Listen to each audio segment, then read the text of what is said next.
Good afternoon. My name is Ralph Johnson. I'm the current vice chair of the LAFCO Commission, and I'll be chairing the commission meeting today.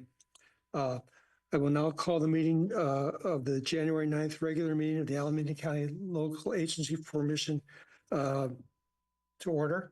And would everybody join me in the Pledge of Allegiance? Pledge allegiance to the flag of the United States of America and to the republic for which it stands, one nation, under God, indivisible, with liberty and justice for all.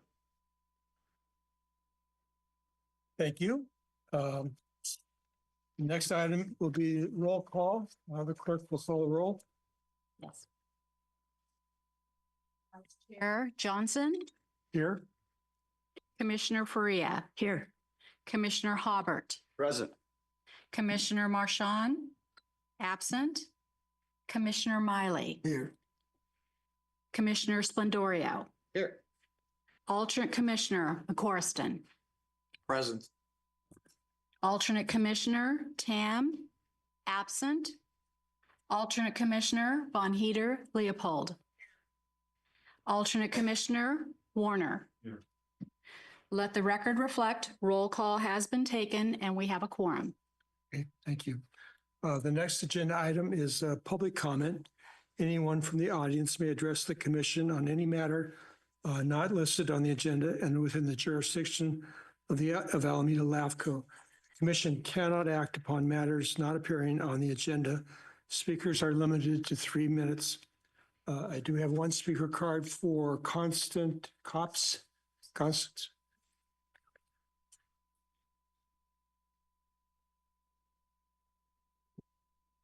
So, can you hear me? Okay, I can't hear myself being amplified, but I guess that's okay. So the reason I'm here today is has a lot to do with your last meeting, and it does intertwine, as many subjects do, with your park and some other things that are on the agenda today. But what I want to start first with is the speaker who spoke at your October 11th meeting. He kind of expressed that he didn't feel like the equities of the park district were, spread out in his district as well. He thought maybe things were a little bit condensed in some areas and maybe not enough in others. And I thought that could have been better addressed in the minutes, because I think it's really important that when you take park money, that you are, or when you take the tax money and you're responsible for recreation throughout Alameda County, that you make sure that if it's not balancing out, figure out why, because you're only as good as what you surround yourself with. And if there is definitely, something that's getting missed, don't be afraid to have Rachel caption that a little bit so that it can be referred to and looked at in the future, if that is the case. And the other thing that I really want to talk about is I live in an area of Livermore called Springtown. And recently the Planning Commission and the Parks District and the city have commissioned LARPD to do a conceptual agreement on a park for Springtown. Now, that conceptual agreement was presented to Springtown residents as just that, but at the last Planning Commission meeting, they noticed two mistakes with that area in the parks. Marlin Pound Park was included in the conceptual agreement of what was prior to that the Springtown golf course. And the Planning Commission stated that they had a quasi-judicial right to send this conceptual park permit or park that was I'm running out of time here, to the to the engineering department, and I beg to differ that that would be correct at this time of the game. And please write a few brief somethings in there that what this refers to, so we have continuity. I think problems with Yes, continuity. your time is up. Thank you. Thank you so much. Any more cards for public comment? No further comment, Chair. Let's move on to the consent calendar. Would any commissioners like to pull an item? I do have one public speaker card for the, we can do, yeah, Constance, you're, Again, for approving those minutes on the October 11th meeting, I thought it was not right. I don't feel enough of the substance that was in that, what do you call it, in the items that talked about the GSR, I think it was, the person that was doing the MRS, I guess. She was, there's a lot of substance, I think, that should have been written down because there's a lot of questions to the boundaries and the maps, and even the LAFCO board agreed. They didn't really see the clear understanding of the maps. And then Carla Brown had brought up that maybe this would be changed by a vote of the people, because that's what we agreed upon with FF. And then you guys said, no, the Park and Rec is a district, they're under different rules. Well, when I went to a Livermore City Council meeting on the day that Measure FF went through, I was asking who's responsible for the parks in Springtown and the golf course. And do you know what happened? I got a blank stare, and then the council member at the time proposed Measure FF, which makes it a vote of the people that would change the, the use of open space. Now, open space, how do you define open space? I think open space is just that. And I know Midtown, they're building up like crazy. And, and that park, so to speak, is going to be considered part of that. And I think, well, I'm going on off topic and off the point.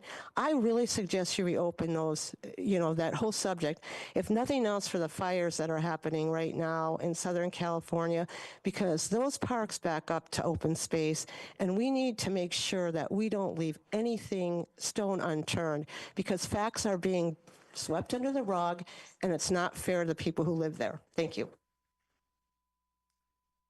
are there any thoughts about the minutes, changing them? I know we do action item minutes and we leave all of our recordings on the website. Unless there's any issue from the commission, we'd be happy to change that, but we've never had any complaints. Okay. Any thoughts about changing? Question, how do you expect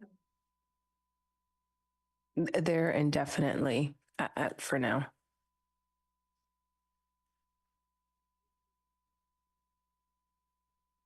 A motion and a second. Any more discussion or public comment? If not, this is a roll call vote. Vice Chair Johnson, Aye. Commissioner Faria, Aye. Commissioner Haubert, Aye. Commissioner McCorston, Yes. Commissioner Miley, Yes. Commissioner Splendorio. Yes. Let the record reflect the motion passes. Move on to item number 5, Commission Officers Chair Appointment. I'll turn this over to staff. Thank you, Vice Chair. So we are looking for a chair appointment now, as set forth in the Commission's policies and procedures guidelines. Alameda LAFCO elects its chair and vice chair at the May meeting for a period of 2 years. And with newly elected officers, they're assuming office at the next regular commission meeting. However, the chair position has become vacant midterm. So the vice chair is given the opportunity to serve as chair for the remainder of the term for May 2025 of this year. If the chair declines, the vacancy shall be filled for the remainder of the term by election at the next regular meeting following the occurrence of the vacancy. So with that, I will direct it back to the commission, but staff's recommendation is to appoint a new chair to fill this current vacancy. Is there any commission discussion? Are you willing to serve the remainder of the term? I sure am. And I'll make a motion to appoint Ralph as chair. Second. So do you have a motion and a second? Any more discussion on the item or public comment? Hearing none, this will be another roll call vote. Chair Johnson, Aye. Commissioner Faria, Commissioner Hobart, Aye. Commissioner McCorston, Commissioner Miley, Yes. Commissioner Splendorio. Let the record reflect the motion passes. Okay, thank you. Moving on to item number 6, this is a presentation and update on the Regional Water and Wastewater Committee. Thank you, Chair Johnson. So we have a presentation by the water resource consultants and also led by professional engineer Eric Rosenblum. And he'll provide an overview of progress to date regarding the Regional Water and Wastewater Committee in Alameda County. This includes the initial outreach efforts, preliminary feedback from local water and wastewater agencies, and any key concerns defining equitable cost sharing agreements or projects and next steps. So 1 second.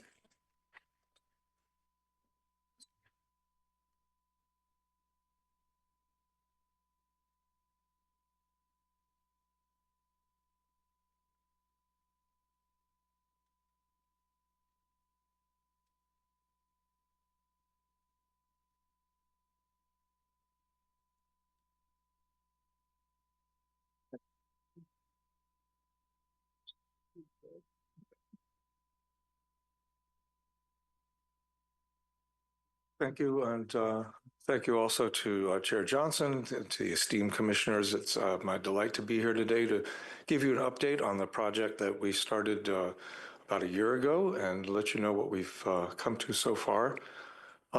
By way of reminding you, we're going to review the recommendation that came out of the MSR that prompted this initiative, as well as the objective of our work and the approach we've taken, some preliminary findings, and our next steps. So, as you may recall, the 2021 Countywide Municipal Services Review for Water, Wastewater, Flood Control, and Stormwater Services in Alameda County indicated that there was an opportunity to reuse water more effectively than was being done now.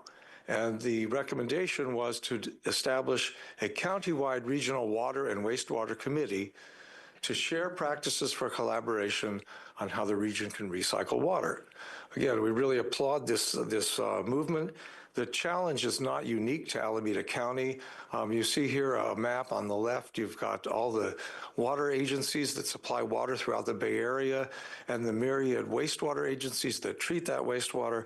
So getting a consensus and establishing collaboration between the independent agencies to reuse water, it can be quite a challenge. In fact, this challenge extends to the rest of the country, and it was the work that our team did with the EPA investigating multi-agency water reuse programs that I think brought us together on this issue. The challenges are multifaceted.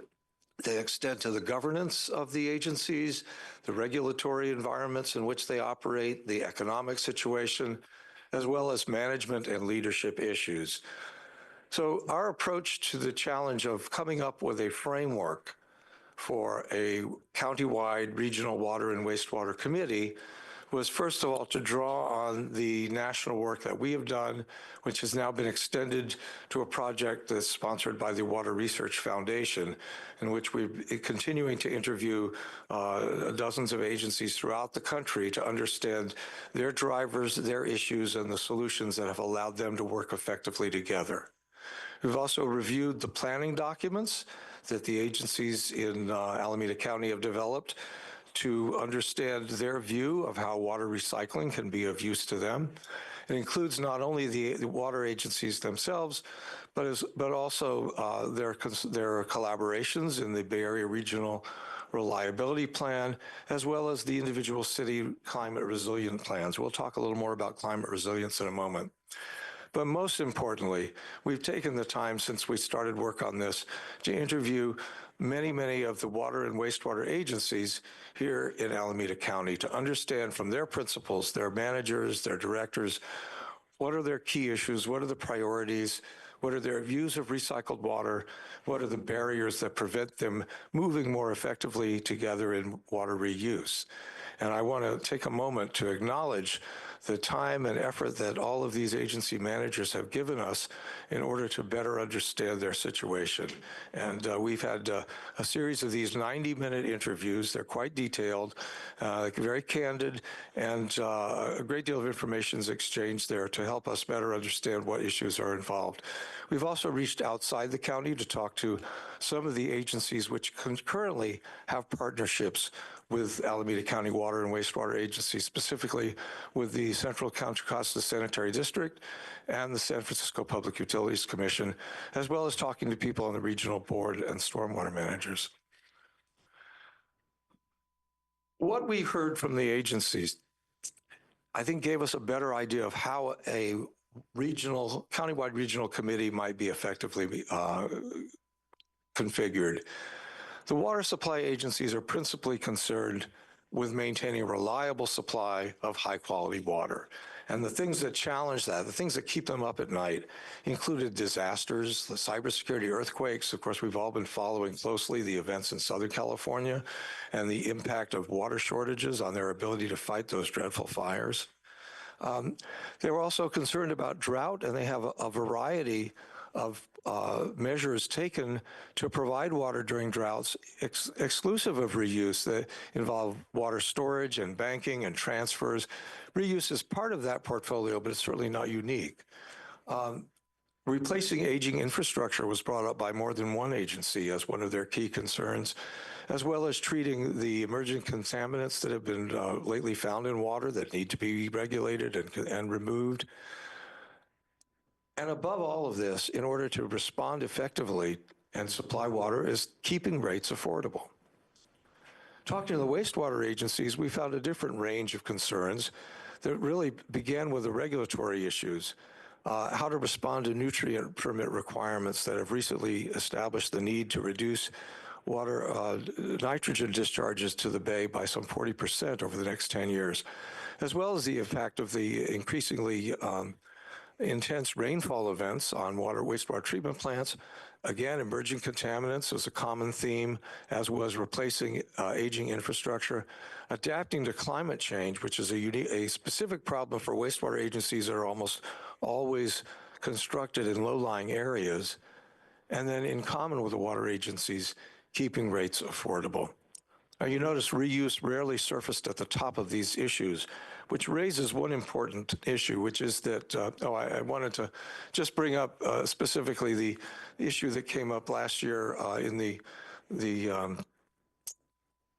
issuance of the regulation on reducing the nitrogen loads by 40%. This was a key concern for most of the wastewater agencies in Alameda County. But if you look at the challenges to reuse, it's that water agencies are not specifically looking at reuse. They're looking at ways that they can provide water in the future reliably. We heard this put very succinctly by one water agency manager who said, "We're not on team water reuse, and we're not on team delta conveyance or team storage. We're on team water resource optimization, water reliability, and affordability." And I think that puts it firmly in context that reuse is one strategy that they're not opposed to, but they're very focused on accomplishing their core missions. In that regard, wastewater agencies similarly challenged by the current permit with its 10-year timeline, in many cases have said we don't have time to do a coordinated reuse program because that takes longer than the time we have to meet our regulatory issues. There's an ongoing question as to whether this deadline is in fact as prohibitive as some of the wastewater agencies would have believed. But clearly the opportunities for solving these problems, whether on the supply side or the wastewater side with water reuse, take time, and they take a lot of effort, and they take a lot of coordination. And so it's only natural that some agencies would overlook the benefits of reuse in order to jump to some of the known solutions that they could put in place. Some of the concerns about reuse, of course, have to do with its high cost, the residual pollutants in wastewater. There were some shared concerns about public acceptance and the lack of mechanisms for collaboration among the stovepipes, the water supply, the wastewater, and the stormwater agencies operating separately. That said, there is high potential for sub-regional collaborations. I'm thinking especially in the east side of Alameda County where there is more growth.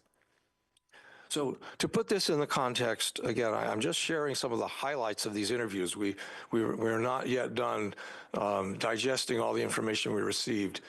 But putting in the context of what was requested to come up with a countywide regional committee, what was asked for in the proposal and in the MSR was a committee where they would share practices for collaboration on reuse, where water and wastewater agencies could share best practice for water reuse and promote sustainable practices. And from what we've heard, we think that one approach that we would like to discuss with the agencies has to do with broadening this focus beyond reuse to really look at a resilience-focused countywide regional committee that would take, for example, the last item that was identified by the MSR to look at sustainable practices and address challenges related to water supply, but would pool information on risk management and resilience challenges. Look at mutually beneficial solutions to climate change and regulatory uncertainty, and create a shared understanding of the reuse costs and benefits as its ability to address these issues. We can't overstate the importance of climate change and the challenges that it presents to the future water security of Alameda County. This is something that was echoed by many of the water and wastewater agencies, and we think that that issue alone is one where they could find common cause and perhaps find a more effective home to discuss water reuse, rather than bringing that up as the sole focus of a countywide regional committee. So more to come on this, but I wanted to let you know where we've come in our thinking so far. Again, in terms of our timeline, during the past year, after executing the contract, we've scoped the meeting with some of the key agencies and interviewed our Alameda County potential partners, as well as partners in San Francisco and Contra Costa County. We're now at the point where we're summarizing those findings. We're going to send them back to the participants as we agreed, so that we make sure we got it right and we didn't miss anything, and then convene a countywide meeting with the agencies involved to talk about the findings and to see how a countywide regional committee might best address their needs. This report on this issue we expect to be submitted to LAFCO in June. So with that, I'd like to answer any questions.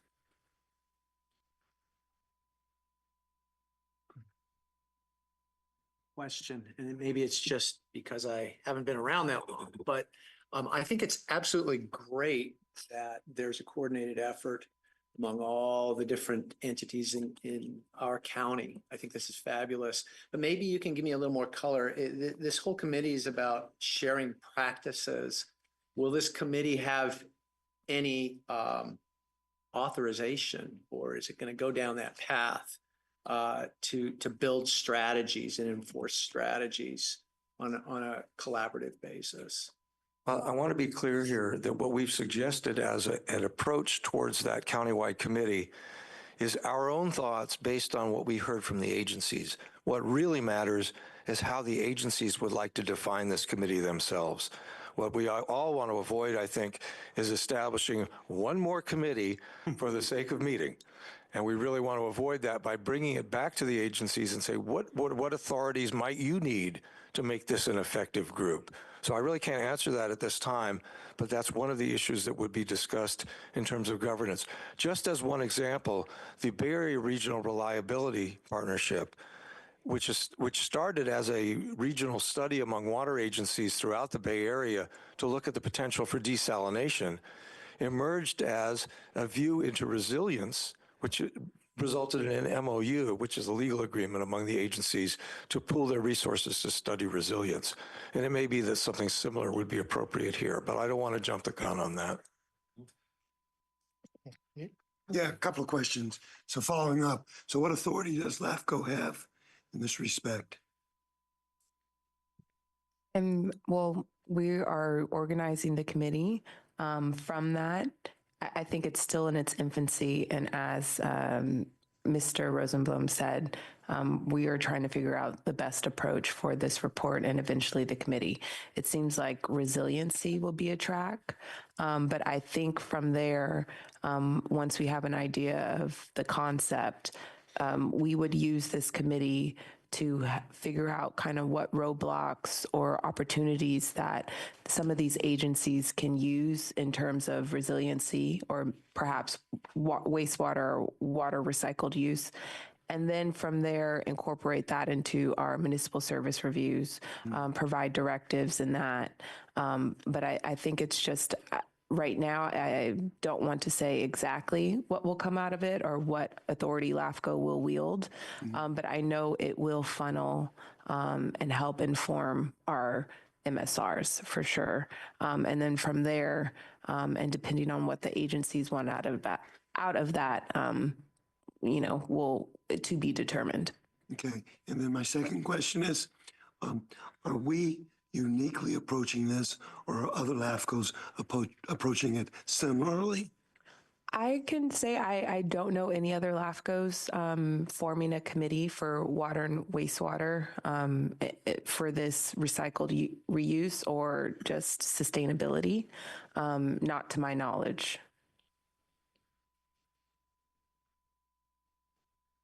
To what extent, from what you learned so far, what extent were the agencies collaborating, cooperating on sustainability and these issues in the past? And did that color your current suggestion in any way that there are opportunities for future collaboration and cooperation?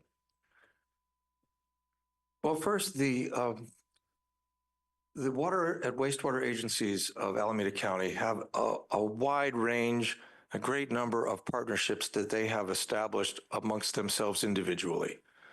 They have long and very robust working relationships. I don't know that they have taken on the issue of resilience per se, which is why it emerged as a potential topic of this countywide regional committee. They're all very attuned to these issues. And it drives much of the work that they do, for example, in terms of coming up with agreements between water agencies for water transfers to share infrastructure. But I don't know that it was addressed as resilience per se. That's why one of the opportunities may be to get a better understanding of what are the real risks looking down the road in terms of resilience to water supply and wastewater treatment in Alameda County. Does that answer your question? Yeah, I guess my follow-up question is, did you spend much time looking at, lack of a better word, their forward planning on resiliency? Did you see some more robust planning, maybe others less? Is there an opportunity to collaborate so that the agencies have a better understanding of what is going to be needed in the future? Let me address this just by saying that they all do this. They all are attuned to resilience and they all have plans. The plans differ a great deal and they have different assumptions. And that's where one of the benefits of a collaborative committee might be to test some of those assumptions and see if they can come to common understanding of what the risks are, what the benefits are. Just as one example, water agencies evaluate the potential risk of drought and the value of reuse or other investments very differently. Some of them discount them as potentially, 1 out of every 3 years as a value. Others say that they look for benefits from their investments in reuse. So they calculate it based on every year provides some value. It just depends on their assumptions and how they approach the issue of risk and risk management. So they all do it. They all do it somewhat differently, and there may be some value in bringing them together to see what makes sense in terms of a common approach to planning for resilience throughout the county. To kind of follow up on your question, it appears to me there's a lot of collaboration amongst water agencies and wastewater agencies. But when you try to mesh the two together, there's certain something lacking there. And I think when we originally talked about this committee, we were talking about issues like actually regulatory uncertainty is one issue. And that's, if you look at the state legislature, there have been a number of bills that were proposed that would basically ban ocean discharges in the Bay Area. And what that leads you to think is that we need to work together. I mean, if you look at Southern California, there's a lot of wastewater reuse, and that's driven by the fact that there's, water scarcity down there. In the Bay Area, all of our water agencies have done a great job of providing, good supplies of water. And so there's not as much interest in it. But if the legislature somehow comes and imposes something, a Southern California solution on Northern California or the Bay Area, we want to be prepared to work together with both groups to do something that's unique to the Bay Area, not take something from Orange County and say, you're going to do the Orange County program in Alameda County.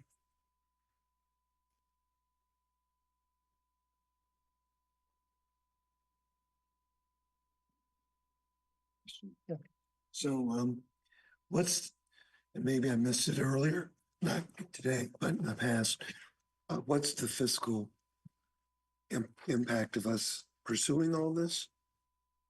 So I believe the commission, we awarded a contract of around $72,000 for the committee and research, and that will come out of, what will come out of that is a report to move forward on the committee. That also includes the convening? I believe at least one or two meetings for that. Or there's an additional at least $10,000 to $15,000 for following through on the committee. How do you envision the convening? Can you give us a little bit more detail on that? Well, like I said before, I'm reluctant to say this is what the committee will look like because we don't know. And we don't want to prescribe to the dozen or so agencies that have been principally involved in this effort what they ought to do. Most of us in my team, and I was going to hold this to the end, but I want to just take a moment now to acknowledge my team that we've been working together on this. It includes Felicia Marcus, Bob Rauscher, Dave Smith, Shannon Spurlock. Many of us have worked in a regulatory environment, worked with as agency managers, and we know that the last thing we want to do is to prescribe to the agencies how they ought to do this. So we're really leaving open the way in which the committee is best formed. Our one meeting that we've signed on to was to bring them together to share the information we learned and to talk about potential strategies for forming a committee, the framework for that committee that we're going to report back. But what that committee will look like will really depend on how the needs have been identified and will be described by the agencies at that meeting and what they think will be of greatest interest. We've spent some time today talking about an area that our team thinks really could be a benefit to the committee, to the agencies and to the county, which is to develop a common understanding of the risks posed by climate change and regulatory uncertainty to water and wastewater services. And to do that as a group, but there are likely to be other things. I know we heard from more than one agency, a common funding source would be a good idea, to have a group of water and wastewater agencies seek funding together. So we don't want to rule that out either, but how that would be done would depend on what the agencies wish to do. So I'm not trying to duck the question, just really to put it in the right order. First, we wanted to understand what the needs of the agencies were and how they might be addressed by a committee. share that with the agencies themselves, see how they want to move forward, and bring that information back to you. Yeah, I appreciate your presentation, and your last point was what I was going to ask, make sure I understood. In the course of your conversation so far, has any of those agencies mentioned that they would see a value in a joint committee, or, you know, some that they all participated in? Now, you've given some ideas, but did they actually have any inclination to want to actually work that closely with others? One or two.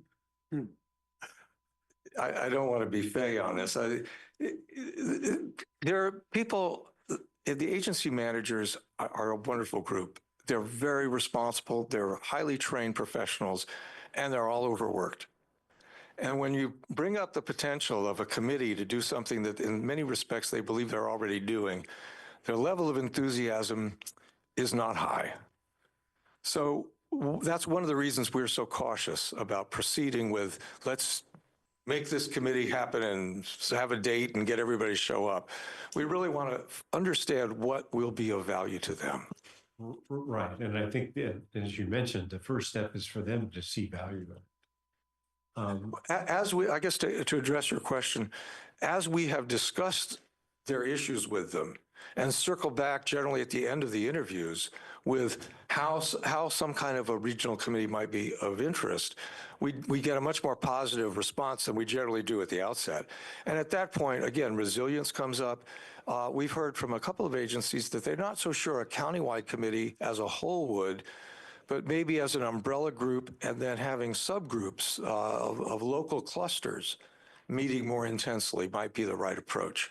So again, everything's on the table right now. We're going to leave it up to them. Yeah, and so I agree with your approach. And one of the other things you mentioned was how they have different methodologies and assumptions. And people have done things for decades in a certain way, and their ability to kind of flex is going to be hard, I bet, because which methodology are they going to approach, use? But I would suggest this is maybe a way to get them interested, is that you can run the simulations under different sets. So they don't have to give on their particular way of viewing it. But if you collect all of the range, then you can get a range of the future visions based on how they think.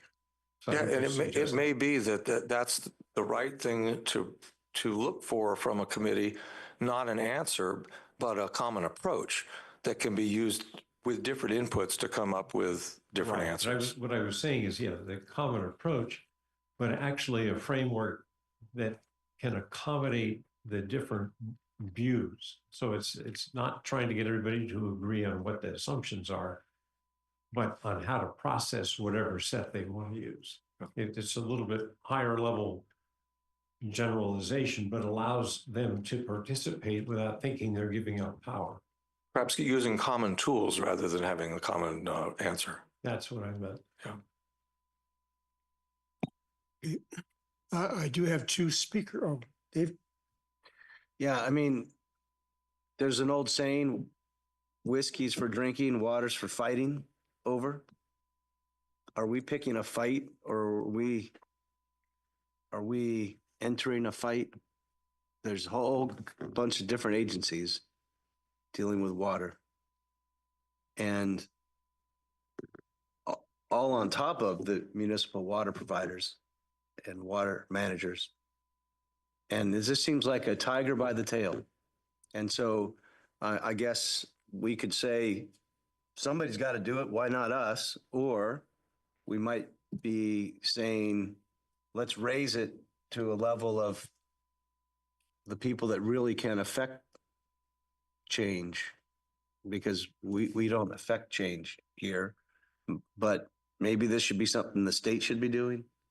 Maybe this should be something a regional water board should be taking on. And we maybe can raise the question, but do we really want to be the ones driving? I don't know. If we had nothing else to do, maybe.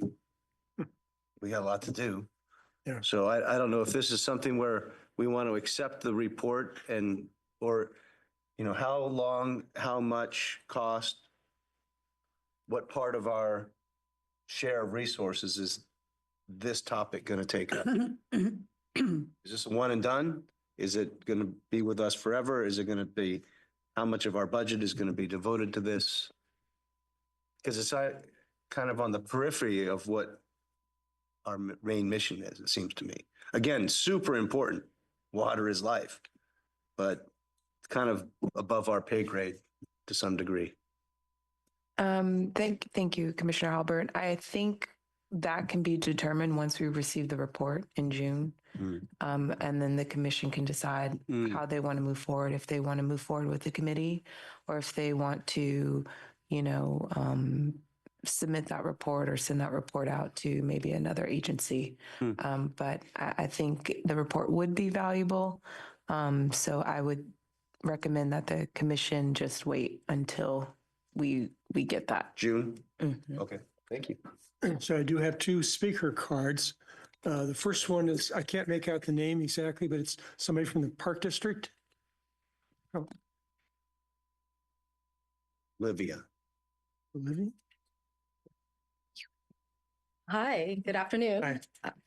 My name is Olivia Sanborn. Olivia, okay, Yes, got it now. hi.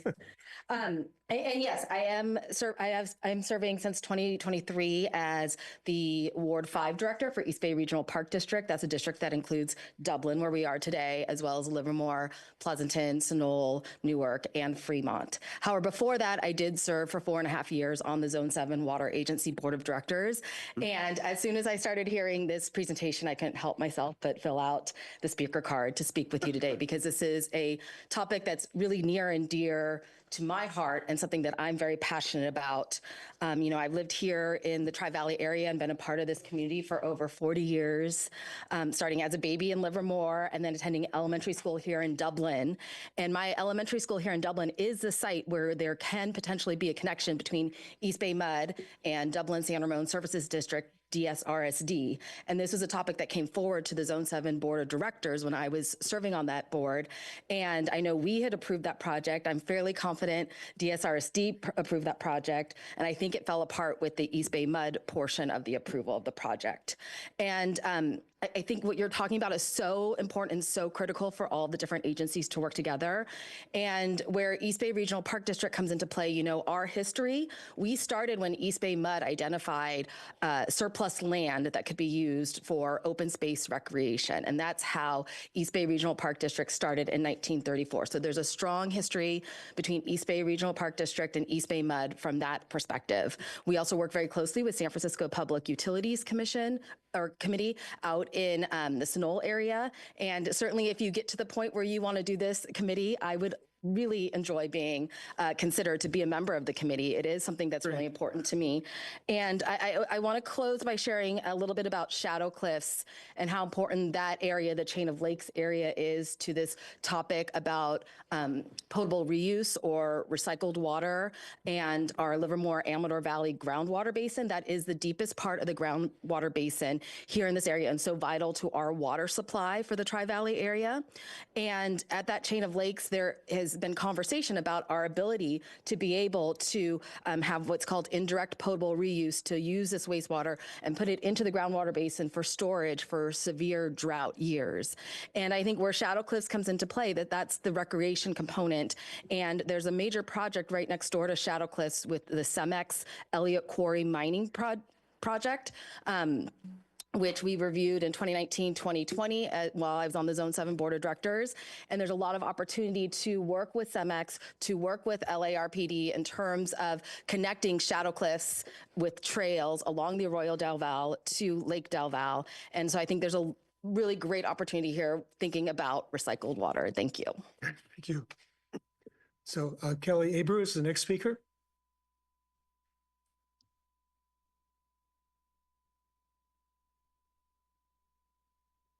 So looking at the exact words on this proposal, the initiative aims to collaborate on recycled water programs and promote sustainable water usage. Now, I think these agency managers, I agree with them. They're looking at that. They see sustainable water usage. Well, that means water conservation. Doesn't mean usage. It means conservation. And they've been doing that for a long time. And they've done it so well that water demand is not going up very much. It's not going up. It's kind of flat. So so agencies haven't overlooked the benefits of reuse. We're accusing them of missing out on this wonderful option. No, they know all about it. There's a $9,000 an acre foot estimate for this kind of stuff in potable reuse in Fremont and Union City. $9,000 an acre foot, that's a lot. And other places are talking about 6,000, but that's still a lot. This is huge. And then when you run out of water in your fire hydrants in Pacific Palisades and your city burns down, this thing, unless you have direct potable reuse, and remember we just heard about indirect potable reuse, well, unless you have direct potable reuse, you're not going to feed that water into your fire hydrants. Fire hydrants need really the clean water the way they're set up now. And you know that some cities, like the city of Pleasanton, freak out when they hear the word direct potable reuse. They declined. They are digging in their heels and vociferously opposed, formally and informally and every other way, to all this stuff. So. That means, to give you an example of the kind of regional collaboration or lack of regional collaboration, there is a 6 million gallon per day desalination plant in Antioch that I just looked at a few days ago, and it's, wasn't inside, but I drove by. And then, and this thing is coming online in a few months, and they have no plans to share their water too far even with their neighbors. They say that this water supply is for them. And they of course, they know that they can't use it, and they can't run it all the time, and they won't run it all the time because they don't need all that water all the time. But they have no plans to share the excess production with their neighbors. So this idea of regional collaboration is very political, very tricky, and these managers are looking at. They have the right objectives in mind. They're thinking, I don't need recycled water programs. I need, water options for, reliable water options, which may include desalination, brackish desalination, may include whatever. Thank you. Thank you. So, I just like.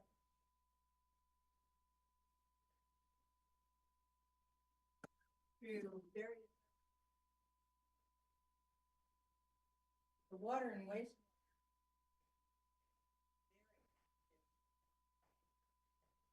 Or at least Northern California.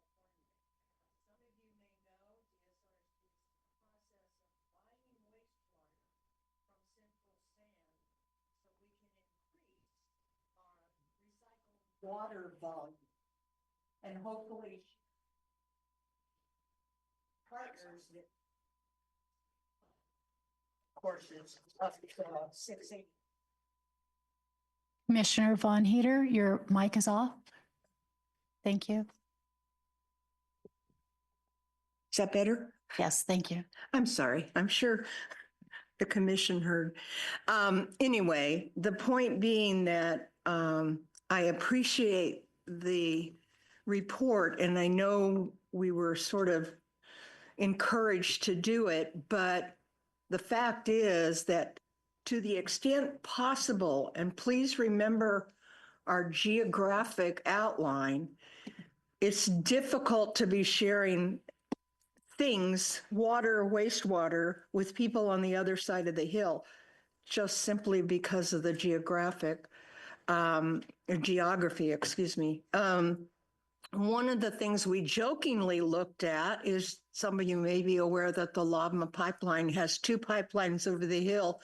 And we've thrown out a couple of times that maybe we could use one of those pipes and buy wastewater from Castro Valley Sanitary District. We have customers waiting. We had to actually turn off selling because we didn't have enough water.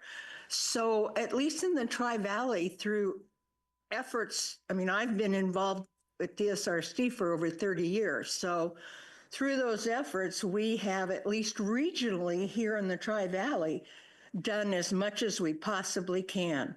Kelly mentioned Pleasanton, and that's true. They have been against direct potable reuse, but Olivia mentioned the chain of lakes. There's another option for indirect. So there are things going on, and I don't object to the idea that all the agencies can get together and look for other alternatives. But rest assured, here in the Tri-Valley, we are looking at tons of alternatives. That's like 90% of what we do. Our concern has always been the reliability of the water supply. And if there's any way that we can supplement that with recycled water, not to drink, but to relieve the pressure on water, potable water, we're doing it. So I had to say something because I've met with Olivia a couple of times. We've just done everything we possibly can. And I needle everybody I possibly can about doing it. And I really haven't given up on CV Sands wastewater coming this way. I know it would probably be expensive, and that's the thing everybody forgets, that recycled water, desal is extremely expensive. Our ratepayers already gripe at what we're charging them. It would be that much and more. So that's all I have to say. Well, thank you. So the staff recommendation is that there's no formal action required at this time. And I guess we'll bring the matter back at our June meeting, correct, and Chair. we'll make a final determination there. So thanks, everybody. Next is item number 7, the review of the LARPID and East Bay Regional Park District Property Tax Exchange Agreement details. Thank you, Chair Johnson. So on October 30th of last year, Alameda LAFCO requested detailed information from the Livermore Area Recreation and Park District and East Bay Regional Recreation and Park District regarding the existing property tax exchange agreement and also the defined service area for Murray Township. This request supports the Commission's ongoing efforts to enhance service delivery, ensure fiscal transparency, and promote interagency collaboration throughout the region. Both LARPD and East Bay Regional Park District responded by submitting materials that included financial allocations, inventories of parks and facilities, and comprehensive service maps. Staff did request additional line item breakdown of East Bay Regional Park District's project improvement expense line item, and was notified from the district that we will receive that information within the next week or so. Staff also did request from both agencies to submit additional revenues collected from parks, such as entry fees or any other similar sources. We are currently awaiting replies from both agencies, but this item is just for kind of an information gathering and for the Commission to receive and file the responses from both agencies, incorporating the provided data in the Commission's record for future reference and use. And with that, I'll return the item back to the Chair. Is there any comments or questions from the Commission? Bob? Oh, I would just say I'm glad the agencies have been responsive, and we're looking forward to it being completely responsive. And I think once we gather the information, then we're pretty much done. But I think the fundamental question we had was about the services that are being provided to the residents of Murray Township. And the only thing we could think of was, let's see how much money was collected and how much was spent.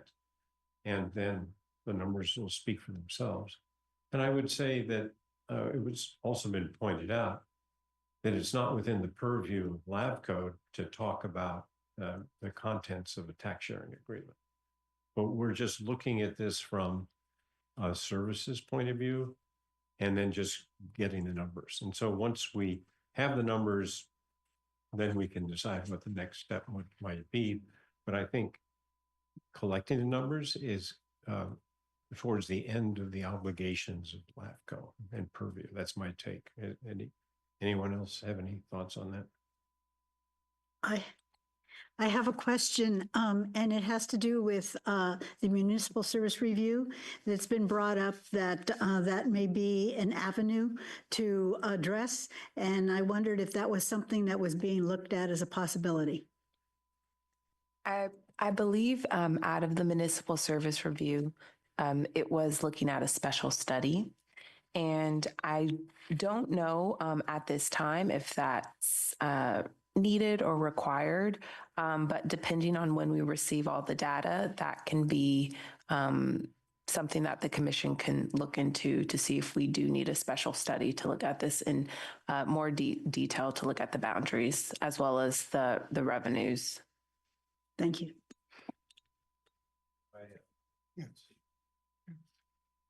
One other comment with respect to what the next steps might be. I think it does depend on the data, but I think largely what happens next will depend on two districts and how, to the extent that they talk.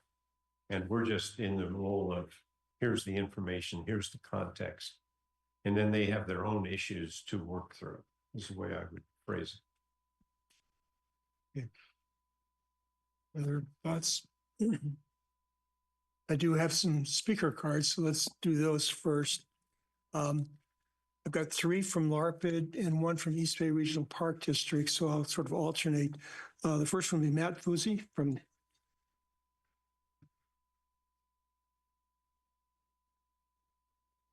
Hi, good afternoon. I apologize for my voice. It's a little rough right now. I am Matt Fuzzi, the General Manager of LARPD. In 1947, the voters of Murray Township voted to pass a special district tax to provide for parks and recreation for the Murray Township. They did a really good job.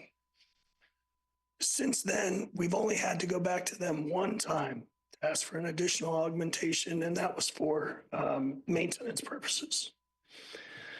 Last year, that fund provided $34.5 million. $13 million was taken by the state for ERAF. Can't do anything about that. $8 million went to East Bay Regional Park District, and LARPD walked away with $13.5 million. We view the revenue sharing agreement as just that, a sharing agreement. And we believe that East Bay Regional Park District is not meeting up to their side of that sharing agreement. It's resulted in a lack of deferred maintenance and a lack of new facilities that we should be providing for this growing housing population and growing population in general. And in the future, it's been mandated that housing be more densely constructed and built. So that's going to mean even more need. The funds just aren't there for LARPD to do what our revenue sharing agreement says we will do. And that's part of the agreement is if we can't do the things, if we couldn't maintain the services, then this was supposed to be revisited. Also supposed to be revisited on a regular basis. And it has not been because both parties, only one is willing to come to the table, and that's been us. LARPD and the East Bay Regional Park District need to resolve this issue before the taxpayers are asked to provide anything more, because in my opinion, they're already providing enough. Thank you. So the next speaker will be Olivia.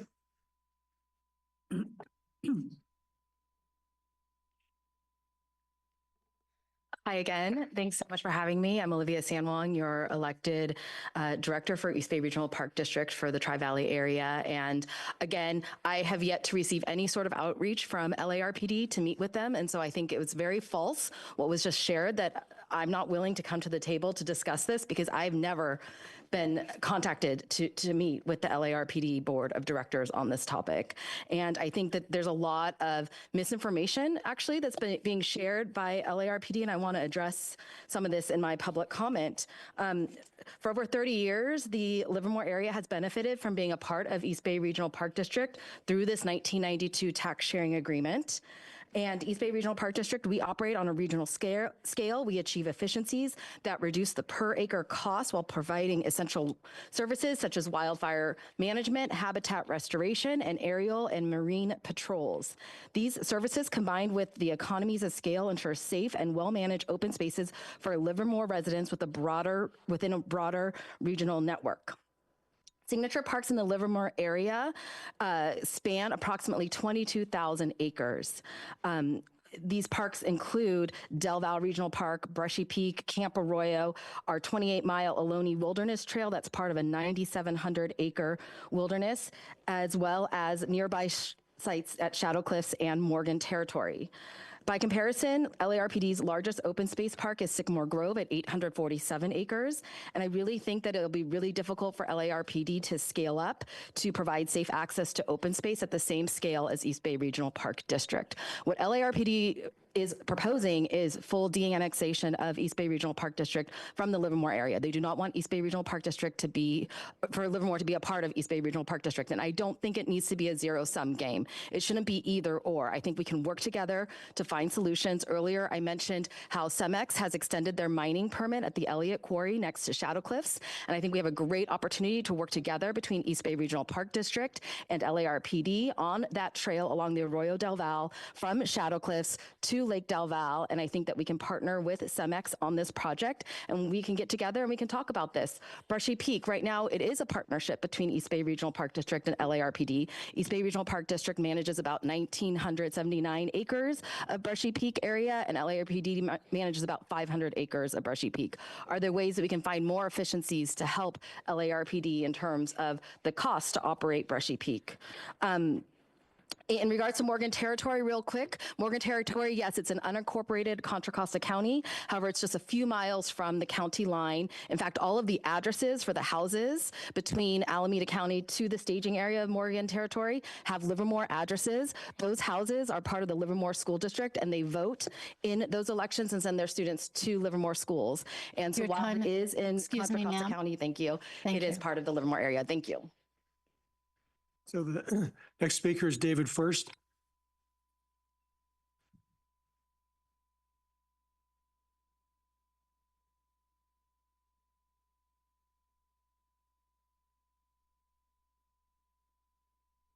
Good afternoon. My name is David First. I'm one of the directors of the Livermore Area Recreation and Park District, and I'm speaking to you today as an LARPD board member. I don't have time within 3 minutes to try to rebut a lot of what she said, but a lot of what she said is actually very inaccurate. First of all, the staff titled this item as a tax exchange agreement, and we are discussing really a tax sharing agreement that the LARPD agreed to share with East Bay some of our own tax revenue, and East Bay agreed to take responsibility for, quote, acquisition and development of regional trails, open space areas, and regional parks. That's a quote, and it's the sole focus of this tax sharing agreement. Further, the tax sharing agreement specifically names Murray Township. Nowhere in this agreement does it mention the Murray Township area. So any mention of Shadow Cliffs is not relevant to this agreement because based on East Bay's own map, Shadow Cliffs is not in Murray Township, neither is Morgan Territory. In addition, the East Bay has a separate contract with the state of California to operate Del Val. And while Del Val is within Murray Township, it's a state recreation area, and it opened to the public in 1970, 22 years before the tax sharing agreement. And I would suggest to you that their expenses in Del Val have nothing to do with the tax sharing agreement, especially since East Bay neither acquired nor developed Del Val. Finally, the tax sharing agreement calls for East Bay to build regional trails based on the specific master plans of the two different agencies. Over the past 30 plus years, the East Bay has failed to develop any trails listed within that master plan. The promise of trails is 30 years late. But their own spreadsheet does show a cost of $342. They get $7 million a year, but their spreadsheet shows $342 to build a connector trail between Del Val and Sycamore Grove. That $342 was for one staff member staff time. The trail was built by volunteers. I was one of the volunteers that built that trail, and I have the poison oak to prove it. The LAFCO commissioners, I would please don't just listen to these presentations, listen to the staff reports, say thank you to us, and file this away. We need your active assistance to solve this problem for the taxpayers of this area so they will get regional trails, they will get the regional parks they've been promised for 30 years, and they will get something for their money. Thank you. Okay, thank you. Next speaker is Jan Pelagic.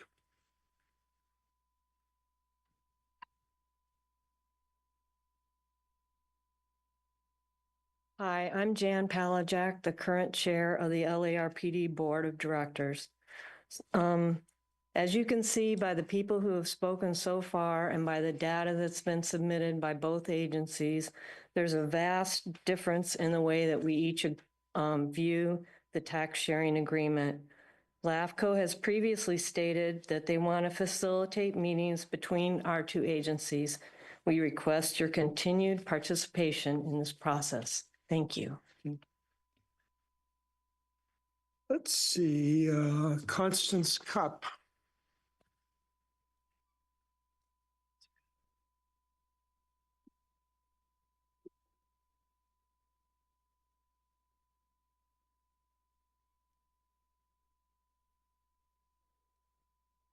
Thank you. Again, I'd like to repeat that I think the comments that I made both at open forum and which was item 3 and 4 kind of intertwine with this, but not exactly, and they are both important. I would like to start here that the minutes, let's see. I think that the MSR in business regarding your tax revenues and your responsibilities, both LARPD's and East Bay MUD, is too confusing. My city of Livermore could not even answer questions that I had on which district even cared for its parks and amenities. And I say Livermore, but I meant the Springtown area. Wattenberger, I think, is one on Molly Circle. Now, I might have that wrong. There's parks on Molly Circle. There's a park on Bluebell. There's a park on Rhododendron.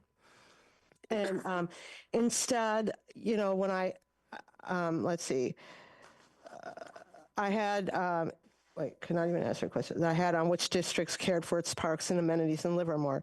Instead, Springtown residents were given instructions to go to many meetings that were never factually reported.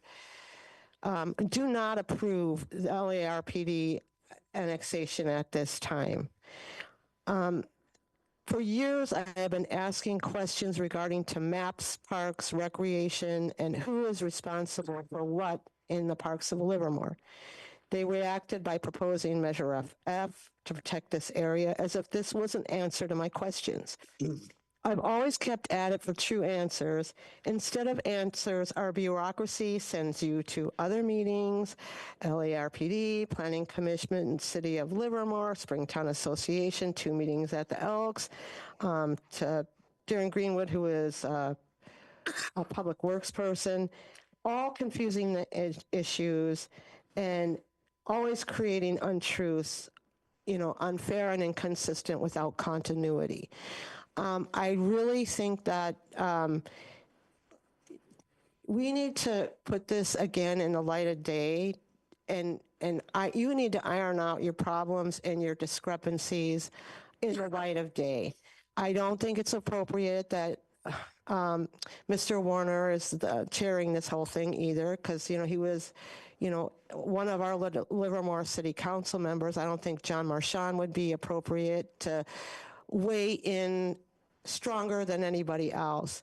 I've been to so many meetings where they have been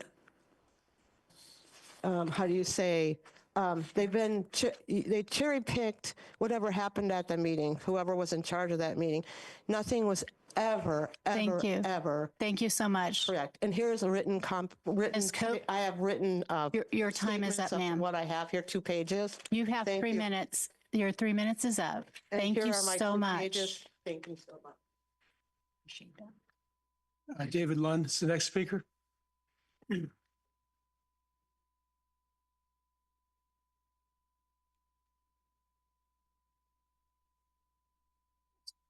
Hello, my name is David Lunn.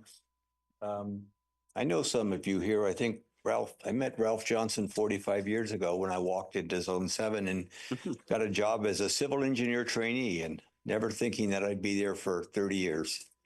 But I was a water resources manager, so your earlier comment was interesting. And I think it's important that there's collaboration between agencies. And even though the water agencies are doing things, I would not want to have to go to another meeting to discuss that. So I like some of your points.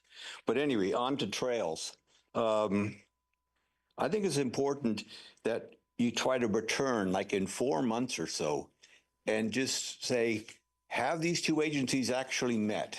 And can they put together a schedule of their liaison meetings? Because they should meet. And then the other thing is I'm a member of the Alameda County Ag Advisory Committee, of a subcommittee there on trails. And we would be happy to review both of their reports and to look at things and provide edits to it. And I don't know if you have in front of you the East Bay Regional Parks map. And just to point out that at the very top of this map, right there, shows a really nice yellow line coming down, which is the regional trail that comes in from Los Vaqueros. It goes right to within 300 feet of Brushy Peak. In fact, yesterday I walked up there with 24 people. There's a hiking group, and we walk up there and we look across. It's flat land, no trees. There's just one piece of property. And it would be nice if one of these agencies could find a way to get an easement across 300 feet to connect these trails. And that's the sort of thing that our Trails Committee was trying to do. It'd be nice if they would meet together to find a way to do this. And so if you could just make sure that you would have a meeting, a public meeting, so this could be discussed in public. The other thing is that if you look at these 2 things, these agencies are not on the same page.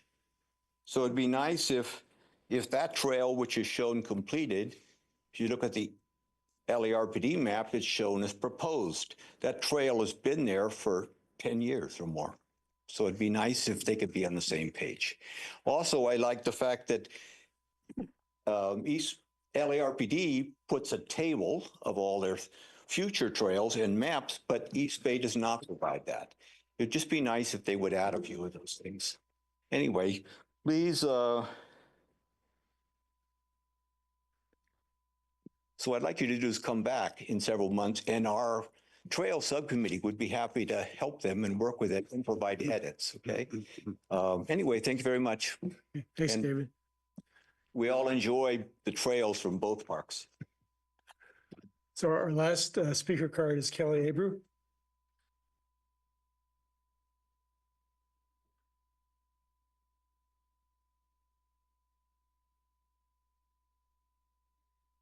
Well, clearly in the fog of war, there's a lot of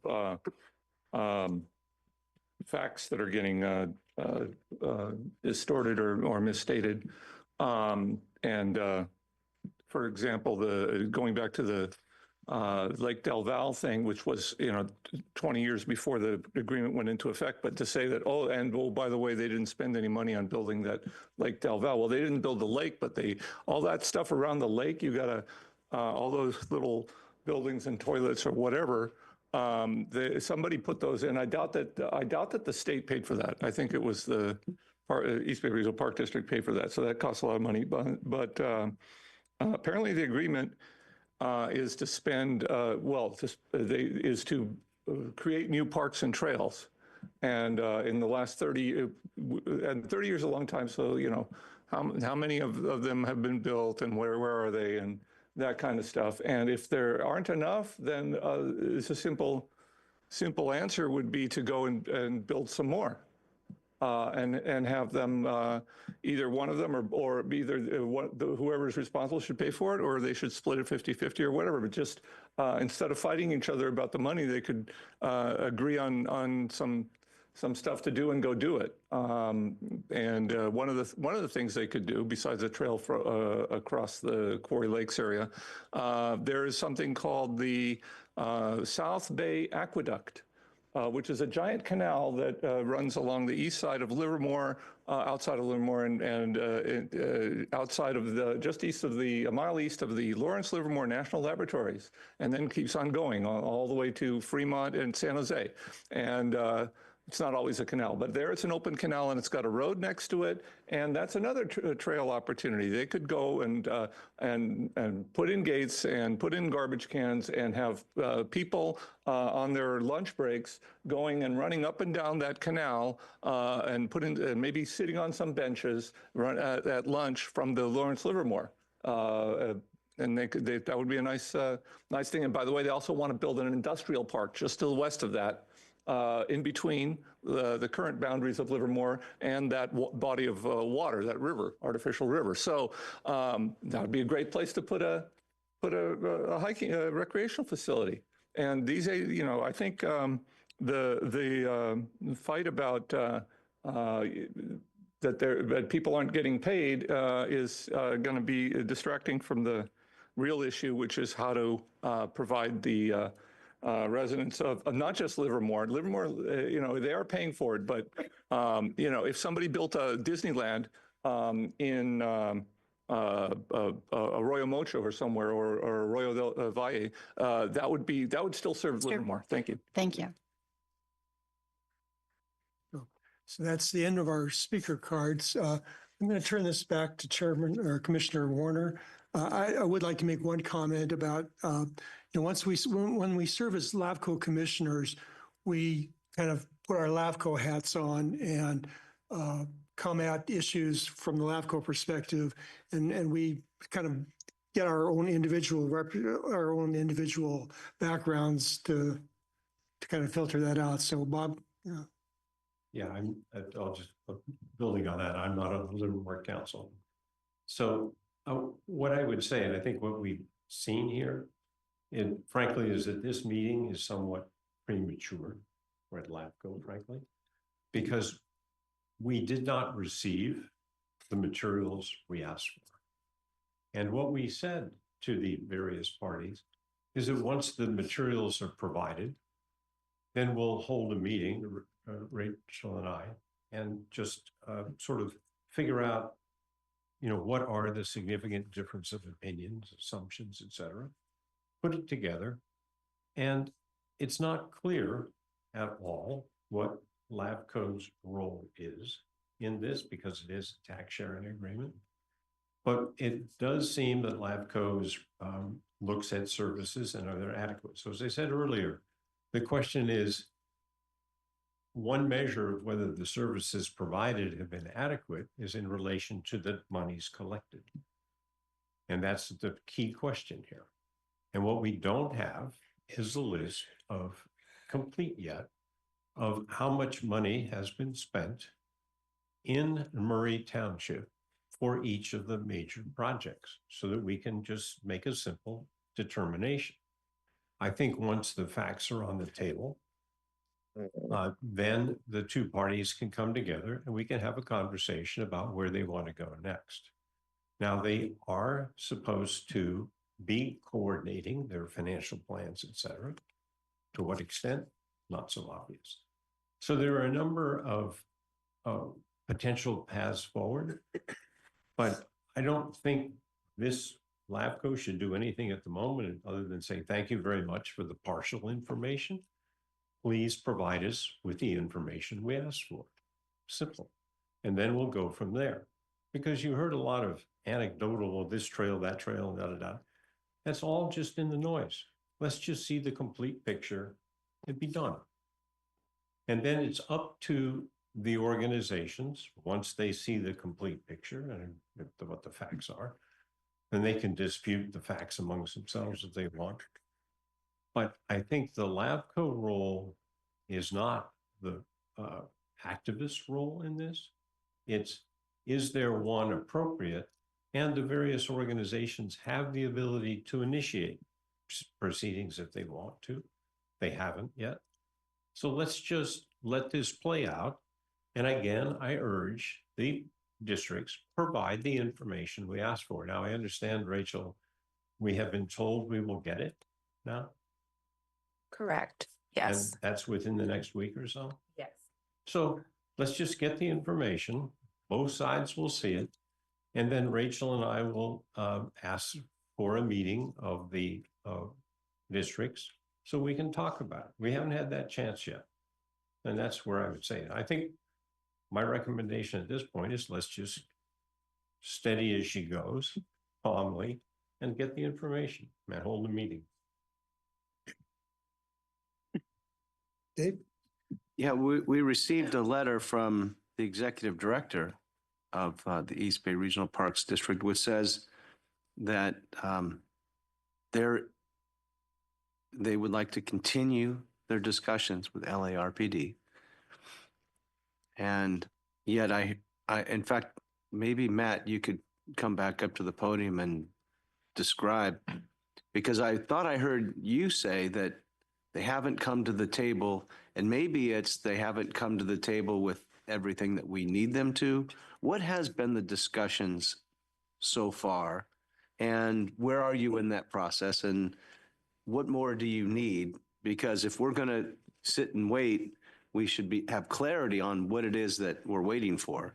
And so maybe you could help shed some light on that. And I agree, we should wait until we have it all. We just have to make sure that we're level set on that. So what the general manager for East Bay and I have met, and we've agreed that we're going to continue to supply the information that's requested. All of that's not in yet. What I've asked for several times in the past was for us to talk substantively about the revenue sharing agreement. That's never been tenable. That's never been something that East Bay has been willing to talk about. That's what I mean by only one side is willing to talk about the revenue sharing agreement.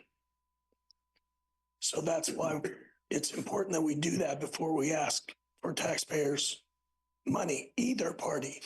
I understand East Bay is intending to go out for another parcel tax.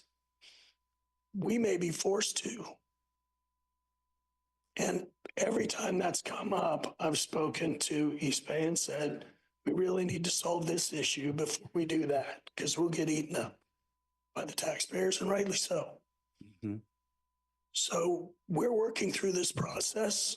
We're here today because it's an item on the agenda, and we want to make sure that we're here talking about. With regard to Bob's comments, have they shared with you exactly how much they've collected and spent in Murray Township?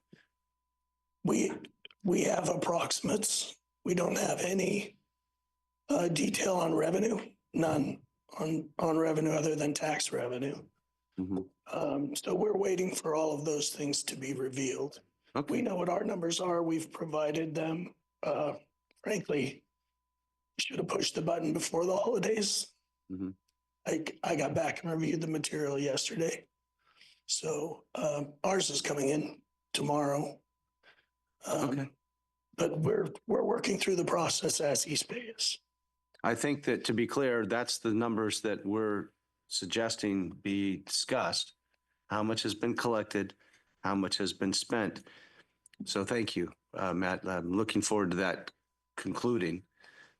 With regard to the provision of services, I mean, it is our purview to evaluate the services that are received by the residents. And we may conclude that they're over-serviced in trails and under-serviced in recreational facilities. And that may be very telling. I don't know. Well, that's why I completely agree with you. And see, we don't have the information yet. Yeah. And it's, once we see the base information, then the next steps can be discussed. But it's hard to have the kind of conversation we've had today without the facts. It's just, in my mind, a lot of words. Okay. And in particular, a big issue here, which I'll just mention, it's been directly discussed here, is what's the definition of the area that we're talking about, the services? The agreement that was signed speaks to Murray Township, as was pointed out, not the general vicinity of, but specifically Murray Township. And what we don't have is, it also speaks to, as you just said, what are the kinds of services? There could be trails, there could be parks, there could be whatever. What we're trying to get is, of the different kinds of services that have been envisioned and talked about, how much has been spent? It's not before us yet. That's the problem.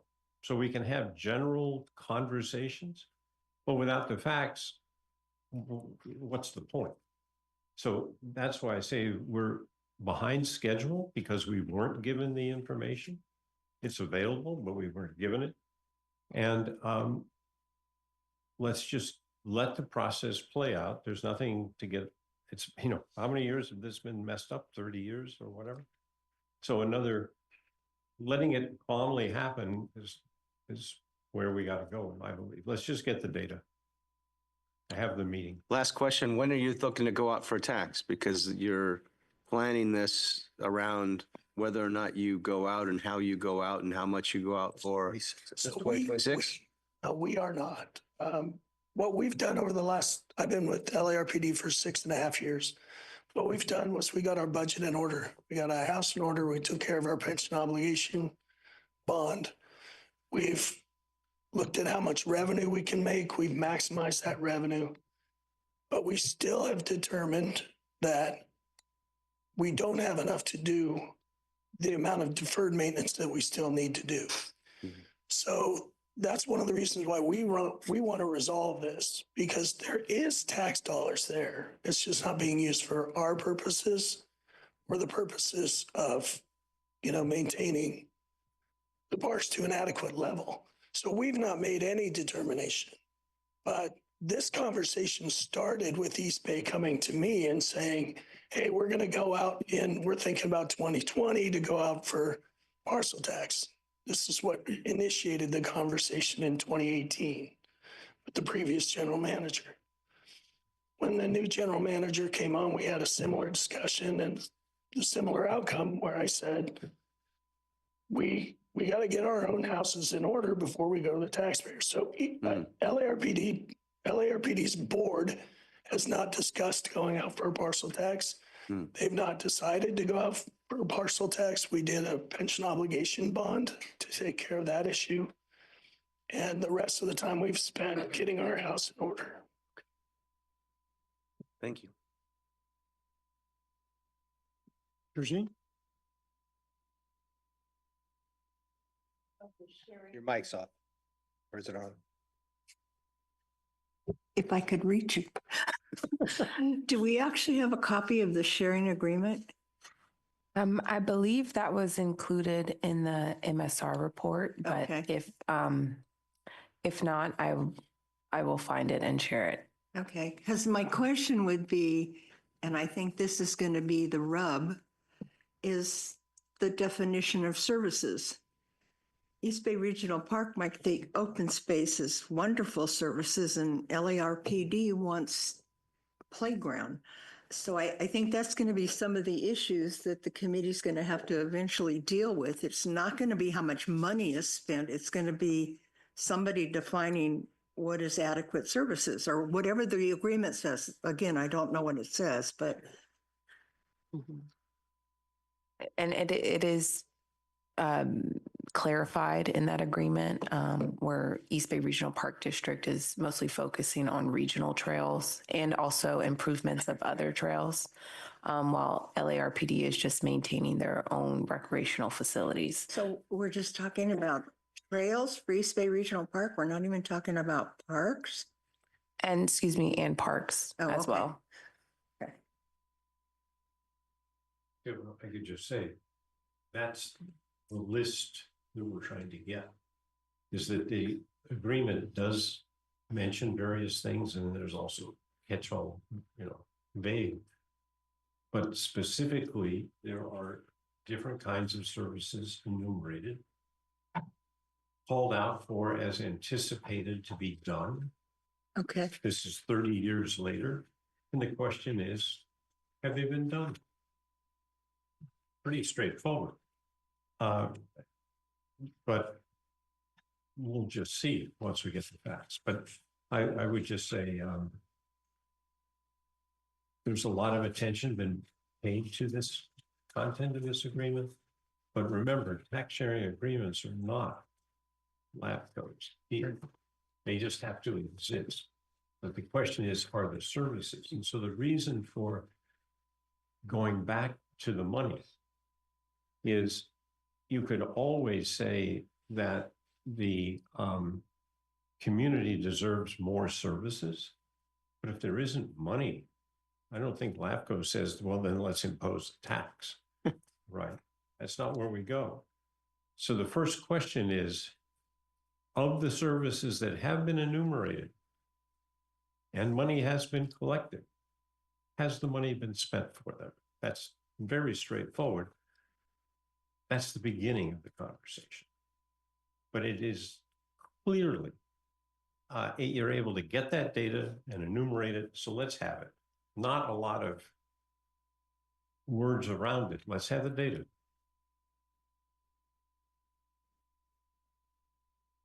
So, Rachel, are you comfortable with proceeding with Bob's recommendation?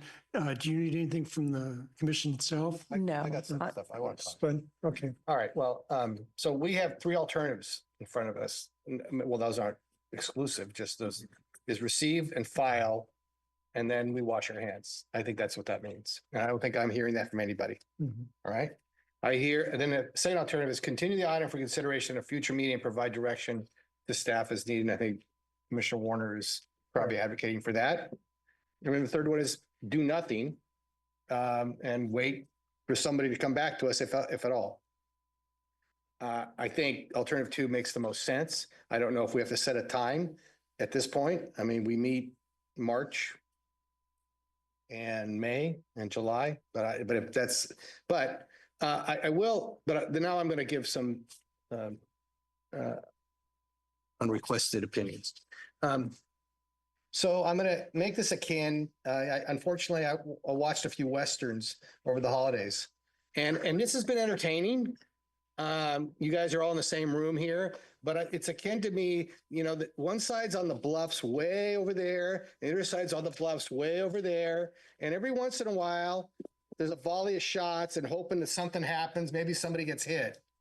And I see it in the letters and I see it in between you. At some point, y'all need to get together. And if you're going to start shooting, then somebody's going to get hit. I mean, I think that's probably apt, from my opinion, what's been happening here. I mean, obviously there's concern, and I share that concern. But we need to get down to a place where hopefully we facilitate. And the reason I think that we should and continue to facilitate is, what are your other options? You want to go get lawyers and just sue each other? Fine. You can always do that. I guess you could always do that. But we're not that expensive, I don't think. I'm sure we're not. And we want you to resolve it. We want to see you come to a resolution for the benefit of the entire population of the East Bay. I mean, just not just Livermore. That would be the best solution here. So sorry to use that analogy, but it just seemed that way. Shoot one off and maybe it'll hit something and maybe it won't. But we need to get down to talking at some point. And yeah, I think Commissioner Warner's right. Let's get some information here. Let's share what you all promised to do, and let's see where we go from there. That's my entertainment for the day. Thanks, Bud. So Rachel, you're comfortable with doing that? Absolutely. Thank you, Chair. Anything more from the commission? I don't think so. We're okay on that. Okay, thank you. Let's move on. There's an agreement, though, that they'll give us the data within a week. Yes. So I think we're okay. Okay, great. Let's move on to item number 8, the memorandum of understanding with County of Alameda, the Second Amendment. Thank you, Chair Johnson. So at LAFCO's May 9th, 2024 regular meeting, the commission approved a 6-month extension to our Memorandum of Understanding agreement between Alameda LAFCO and the County of Alameda. That agreement has since expired on December 31st, 2024. The MOU has served as the foundation for LAFCO's contract services with the county, supporting its operations and fulfilling its mission to oversee the logical and orderly development and coordination of local government agencies. With the expiration of the extension, the commission must now consider approving a month-to-month contract with the county to ensure continuity of services while our ongoing operational needs are evaluated. The Second Amendment to the agreement, contract agreement, is set to expire on January 30th of this year, and staff does request one amendment to that staff recommendation not included in the staff report, and that is to extend the authority for the MOU extension to February 28th, so that staff has that authorization to sign that agreement for the month of February when the commission does not meet, and so that they don't have to reconvene for approval. But the recommendation is overall to approve this contract agreement with that extension to the next month.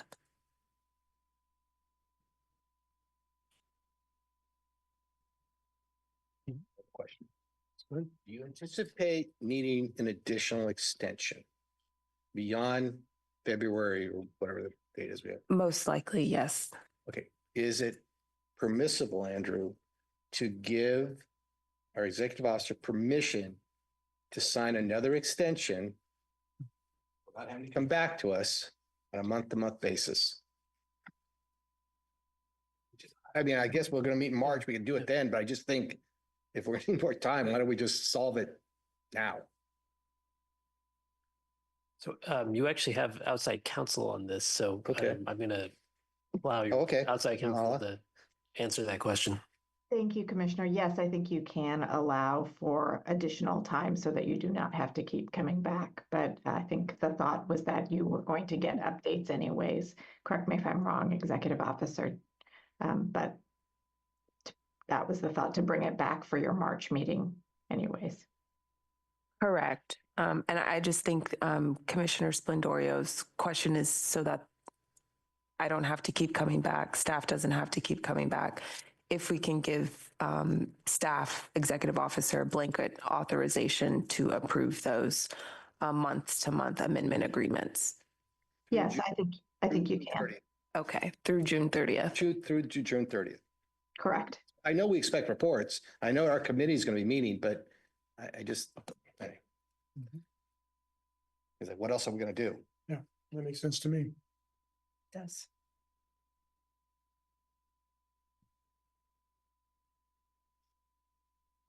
Do we need a motion? Yes, I'll entertain a motion. You want to frame it for me? I don't know. You want to, I guess what I'd say, staff recommendation, except to allow month-to-month extensions through June 30th as needed at the discretion of the executive officer. I'll second that. A motion and a second. Is there any further discussion or public input? Hearing none, this is a roll call vote. Chair Johnson, Aye. Commissioner Faria, Commissioner Hobart, Aye. Commissioner McCorston, Aye. Commissioner Miley, Yes. and Commissioner Splendorio. Aye. Let the record reflect the motion passes. Let's see, let's move on to item number 9, the second phase of the LAFCO Independence Report and Transition Plan for Separation. Thank you, Chair. So on November 7th of last year, staff forwarded a letter to the county requesting that while LAFCO seeks to manage its own staff, it still values its ongoing relationship with the county and wishes to continue contracting all of our support services from the county that's listed in the existing agreement.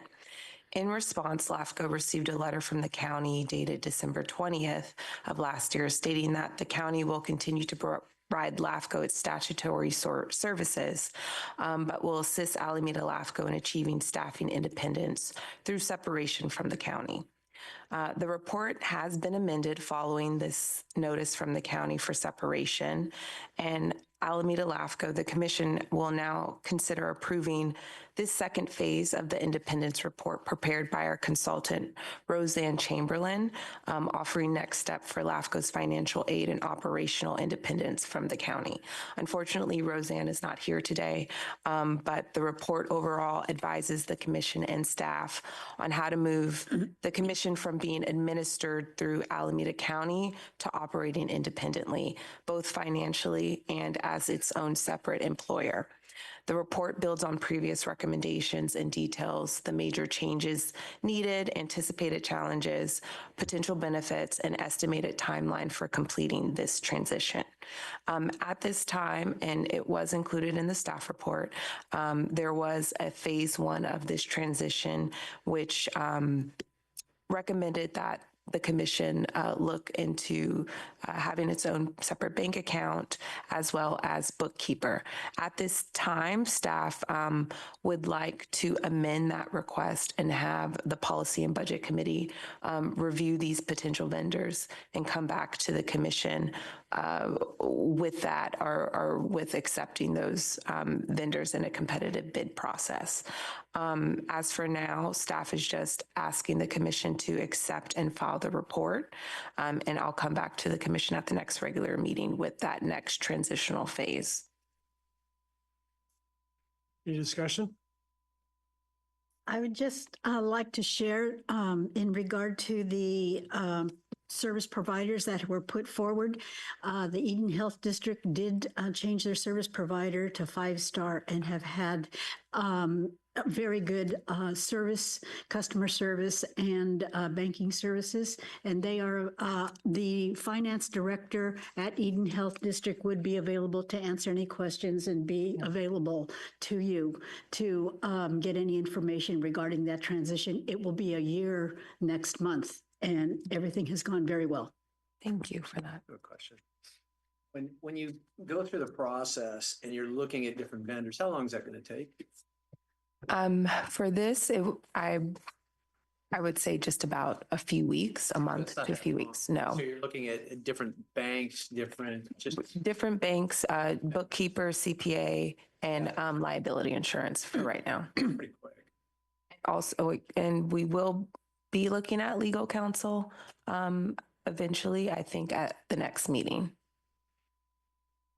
And I would recommend, given my background, that you look very carefully at those financial institutions and what they can offer, because all the financial institutions, they're all different, right? So I would highly recommend spending a little bit of time on financial representation as well as the banking selections. Okay, and I can provide you some insight or guidance on that if you want. Thank you, Commissioner. Yeah. Georgine? I just like to add that Alameda County Special Districts, Alameda County chapter of the Special Districts Association changed to 5-Star Bank last fall.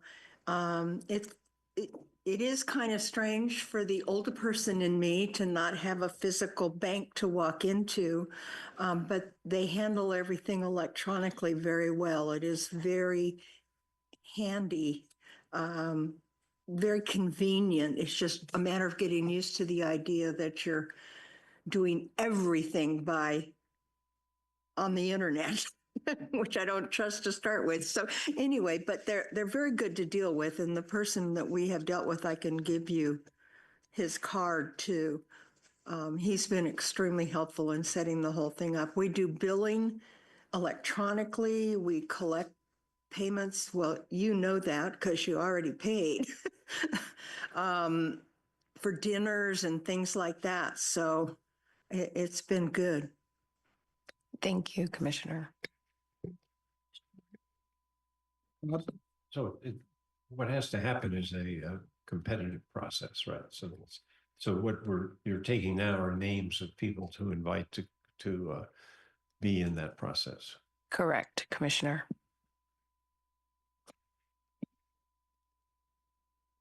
Any more thoughts or Fran? I'd be glad to participate. Okay, wonderful. Thank you. Great.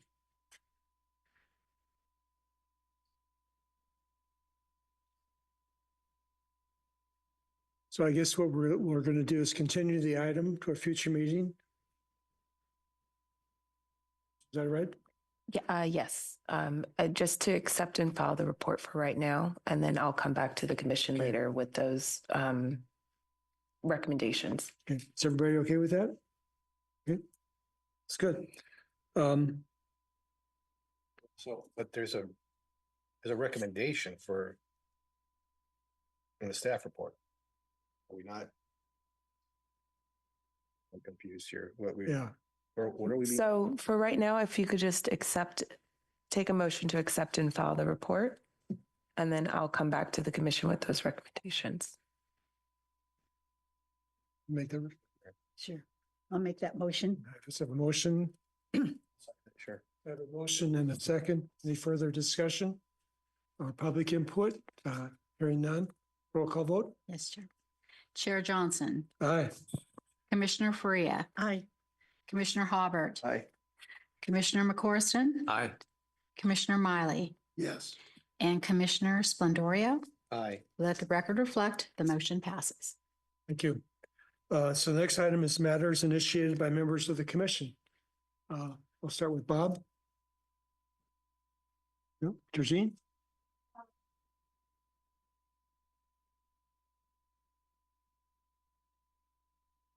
Oh, that's Says, ask me about Thank you. Everybody who wants one can have one. I'm in defense. Yeah. Well, the purpose of them obviously is to try and get more people to understand and ask about LAFCO things. Many people don't know who we are, what we do still.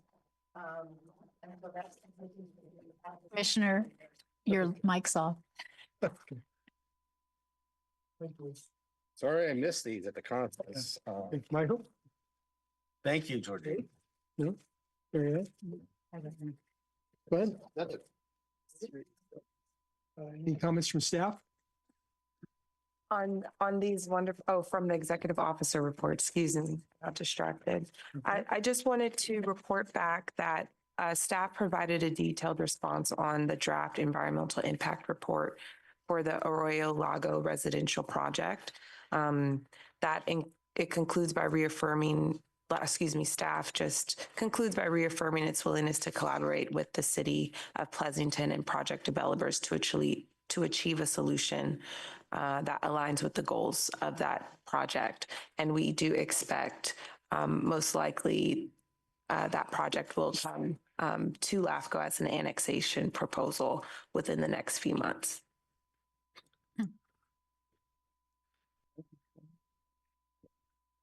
The informational items?